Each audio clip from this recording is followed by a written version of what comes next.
ಕನ್ನಡ ಸಾಹಿತ್ಯ ಪರಿಷತ್ತು ಅಂಕೋಲ ಘಟಕದ ವತಿಯಿಂದ 10ನೇ ಕನ್ನಡ ಸಾಹಿತ್ಯ ಸಮ್ಮೇಳನ ಎನ್.ಡಿ. ಅಂಕೋಲಿಕರ್ ಸರ್ವಾಧ್ಯಕ್ಷತೆಯಲ್ಲಿ ಪಟ್ಟಣದ ನಾಡವರ ಸಭಾಭವನದಲ್ಲಿ ಅದ್ದೂರಿಯಾಗಿ ನಡೆಯಿತು.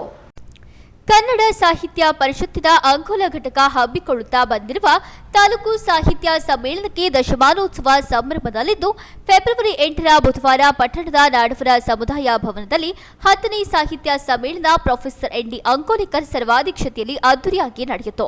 ಅಂಕೋಲದ ನೂತನ ತಹಶೀಲ್ದಾರ್ ಬಿ. ಅನಂತ್ ಶಂಕರ್ ರಾಷ್ಟ್ರ ಧ್ವಜಾರೋಹಣ, ಕನ್ನಡ ಸಾಹಿತ್ಯ ಪರಿಷತ್ ತಾಲೂಕು ಅಧ್ಯಕ್ಷ ಗೋಪಾಲಕೃಷ್ಣ ನಾಯಕ ಕನ್ನಡ ಧ್ವಜ ಹಾಗೂ ಜಿಲ್ಲಾ ಕನ್ನಡ ಸಾಹಿತ್ಯ ಪರಿಷತ್ತಿನ ಅಧ್ಯಕ್ಷ ಬಿಎನ್ ವಾಸರೆ ಕನ್ನಡ ಸಾಹಿತ್ಯ ಪರಿಷತ್ತಿನ ಧ್ವಜಾರೋಹಣ ನೆರವೇರಿಸಿದರು. ಗಣಪತಿ ತಾಂಡೇಲ್, ಪ್ರಕಾಶ್ ಕುಂಜಿ, ಎಂಎಂ ಕರ್ಕಿಕರ್, ರಫೀಕ್ ಶೇಖ್, ಗಣಪತಿ ಗಾಂವ್ಕರ್ ಮತ್ತಿತರರು ನಿರ್ವಹಿಸಿದರು. ಸಮ್ಮೇಳನದ ಸರ್ವಾಧ್ಯಕ್ಷರಾದ ನಾಗೇಶ್ ದೇವ ಅಂಕೋಲಿಕರ್ ಉಪಸ್ಥಿತಿಯಲ್ಲಿ ಭಾಸ್ಕರ ನಾರ್ವಿಕರ ಮತ್ತಿತರ ಪ್ರಮುಖ ನಾಡವರ ಸಭಾಭವನದ ಆವರಣದಲ್ಲಿ ಕನ್ನಡ ಭುವನೇಶ್ವರಿಯ ಭಾವಚಿತ್ರಕ್ಕೆ ನಮಿಸಿ ಕನ್ನಡ ಧ್ವಜ ಎತ್ತಿ ತೋರಿಸುವ ಮೂಲಕ ಮೆರವಣಿಗೆ ಚಾಲನೆ ನೀಡಿದರು. ನಾಡವರ ಸಮುದಾಯ ಭವನದಿಂದ ಹೊರಟು ಕೆಎಲ್ಇ ರಸ್ತೆ ಮೂಲಕ ಬಸ್ ನಿಲ್ದಾಣದ ಎದುರಿಂದ ಜೈಹಿಂದ್ ಸರ್ಕಲ್ ಮಾರ್ಗವಾಗಿ ಪಟ್ಟಣದ ಮುಖ್ಯ ರಸ್ತೆಗಳಲ್ಲಿ ಸಾಗಿ ಬಂದ ಮೆರವಣಿಗೆ ನಾಡವರ ಸಮುದಾಯ ಭವನದತ್ತ ಮರಳಿ ಸಂಪನ್ನಗೊಂಡಿತು. ವಾದ್ಯ ಮೇಳದೊಂದಿಗೆ ಸಂಘಟಕರು, ಅತಿಥಿ ಗಣ್ಯರು, ವಿದ್ಯಾರ್ಥಿಗಳು, ಇತರರು ಮೆರವಣಿಗೆಯಲ್ಲಿ ಹೆಜ್ಜೆ ಹಾಕಿದರು. ನಾಡಿನ ಹಿರಿಯ ಪತ್ರಕರ್ತರಾದ ಗಂಗಾಧರ್ ಹಿರೇಗುತ್ತಿ ರಿಬ್ಬನ್ ಕತ್ತರಿಸುವ ಮೂಲಕ ಪುಸ್ತಕ ಮಳಿಗೆಗಳನ್ನು ಉದ್ಘಾಟಿಸಿದರು.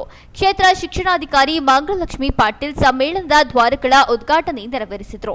ಅಂಕೋಲ ಮೂಲದ ಹಿರಿಯ ಸಾಹಿತಿ ಶಾಮಂ ಕೃಷ್ಣರಾಯ ಕಾರ್ಯಕ್ರಮ ದೀಪ ಬೆಳಗಿ ಸಭಾ ಕಾರ್ಯಕ್ರಮ ಉದ್ಘಾಟಿಸಿದರು.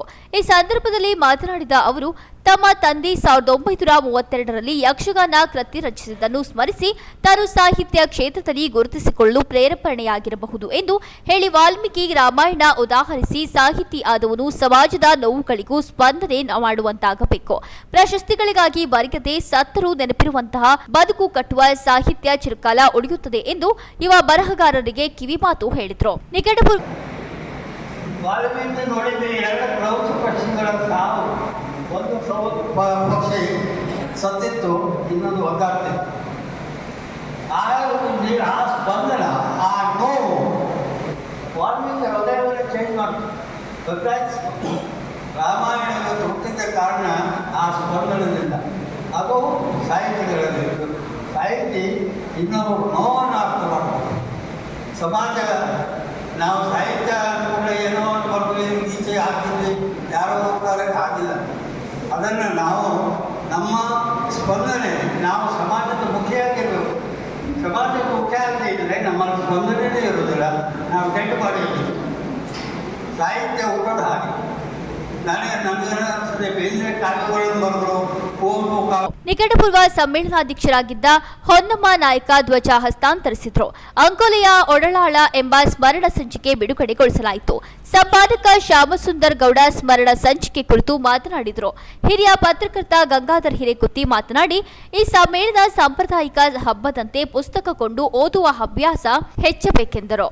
ನಿಕಟಪೂರ್ವ ಸಮ್ಮೇಳನ ಸರ್ವಾಧ್ಯಕ್ಷರಾಗಿದ್ದ ಹೊನ್ನಮ್ಮ ನಾಯಕ ಕನ್ನಡ ತಾಯಿ ಭುವನೇಶ್ವರಿ ಕೃಪೆ ಬಗ್ಗೆ ಮಾತನಾಡಿದರು.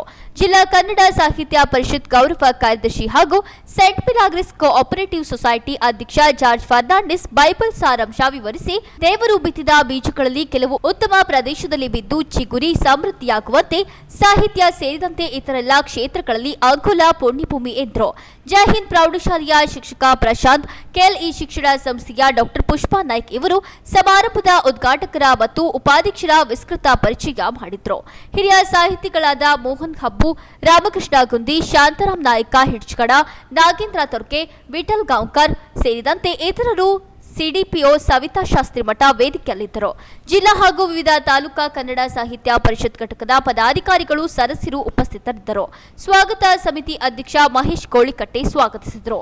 ಕನ್ನಡ ಸಾಹಿತ್ಯ ಪರಿಷತ್ ಅಂಕೋಲ ತಾಲೂಕಾ ಘಟಕದ ಅಧ್ಯಕ್ಷ ಗೋಪಾಲಕೃಷ್ಣ ನಾಯಕ ಪ್ರಾಸ್ತಾವಿಕ ಮಾತನಾಡಿದರು.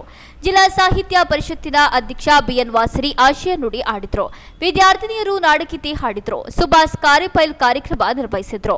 ಜಗದೀಶ್ ನಾಯ್ಕ ವಂದಿಸಿದರು. ಇತ್ತೀಚೆಗೆ ಹೊನ್ನಾವರದಲ್ಲಿ ನಡೆದ ಜಿಲ್ಲಾ ಕನ್ನಡ ಸಾಹಿತ್ಯ ಪರಿಷತ್ ಸಮ್ಮೇಳನ ಸರ್ವಾಧ್ಯಕ್ಷರಾಗಿದ್ದ ಡಾ ಶ್ರೀಪಾದ್ ಶೆಟ್ಟಿ ಮತ್ತಿತರ ಹಿರಿಯರು ಅಂಕೋಲಿಕರ್ ಅವರನ್ನು ಸನ್ಮಾನಿಸಿ ಗೌರವಿಸಿ ಅಭಿನಂದಿಸಿದರು. ವಿಚಾರಗೋಷ್ಠಿ, ಕವಿಗೋಷ್ಠಿ ನಡೆದವು. ಸಾಹಿತ್ಯಾಸಕ್ತರು, ವಿದ್ಯಾರ್ಥಿಗಳು, ಸಾರ್ವಜನಿಕರು ಸೇರಿದಂತೆ ಹಲವರು ಪಾಲ್ಗೊಂಡಿದ್ದರು. ಸಂಘಟನೆಯ ಪದಾಧಿಕಾರಿಗಳು, ಸದಸ್ಯರು ಕಾರ್ಯಕ್ರಮದ ಯಶಸ್ಸಿಗೆ ಸಹಕರಿಸಿದರು. ನಾಡವರ ಸಮಾಜದ ಅಧ್ಯಕ್ಷ ಆರ್.ಟಿ. ಮಿರಾಶಿ ಸೇರಿದಂತೆ ಇತರೆ ಗಣ್ಯರ ಉಪಸ್ಥಿತಿಯಲ್ಲಿ ನಾಡವರ ಸಮುದಾಯ ಭವನ ಆವರಣದ ಪ್ರವೇಶ ದ್ವಾರದ ಬಳಿ ಇರುವ ಸಪ ಗೌಕರ್ ಪುತ್ಥಳಿಗೆ ಬೃಹತ್ ಹೂಹಾರ ಹಾಕಿ ಗೌರವ ನಮನ ಸಲ್ಲಿಸಲಾಯಿತು. ಕೇಂದ್ರ ಪ್ಲಸ್ ನ್ಯೂಸ್, ಅಂಕೋಲಾ.